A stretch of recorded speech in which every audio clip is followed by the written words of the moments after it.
Hello, I'm Joe Wren. After weeks of debate, the state Senate passed its budget bill Thursday. Bill sponsor Luke Henley says the budget tackles the rising cost of Medicaid in Indiana and focuses its education funding by putting children first. But South Bend Senator John Broden says the education reforms and changes in funding will strain school corporations' budgets and jeopardize Hoosiers' health care. The budget cuts funding to a home health care program for seniors and diverts some of that money into Medicaid. The bill now moves to conference committee where the House and Senate will make additional changes. And last week, the Indiana Senate approved a bill that expands charter schools in Indiana. WTIU's Ben Skirvin sat down with education officials to discuss the issues at the center of controversy over the future of Indiana's children. The debate over the future of charter schools in Indiana is among the best illustrations of the fundamental philosophical divide between Democrats and Republicans.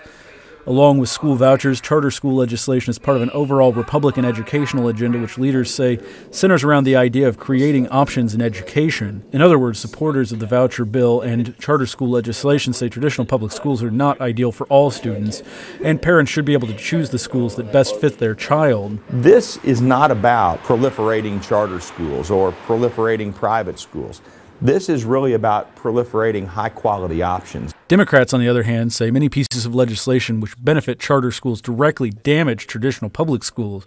For example, funds which would be assigned to students attending a charter school come out of public school budgets. The other factor are all the other bills that are going through this legislative session, because just the voucher bill alone, which allows parents to take money away from the public schools and transfer it to private schools, there's a fiscal note on that of $90 million.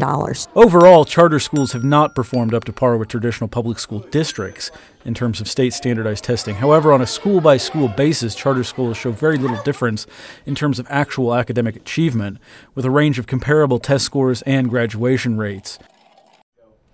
The charter school expansion bill includes amendments concerning transportation funding, accountability standards, and teacher licensing. Because of the changes to the bill, it now moves back to the House for approval. Now here's the weather forecast for tonight. Rain showers and isolated thunderstorms with lows in the upper 40s tomorrow. Showers continue, highs in the mid-60s. Then tomorrow night, thunderstorms and rain continue, lows around 60 degrees. Then in the 5-day forecast on Saturday, mostly cloudy with a 50% chance of rain and showers, highs around 70, 72 by Sunday with more rain in the forecast for the next few days. And for more on these stories and other local news, go to indianapublicmedia.org.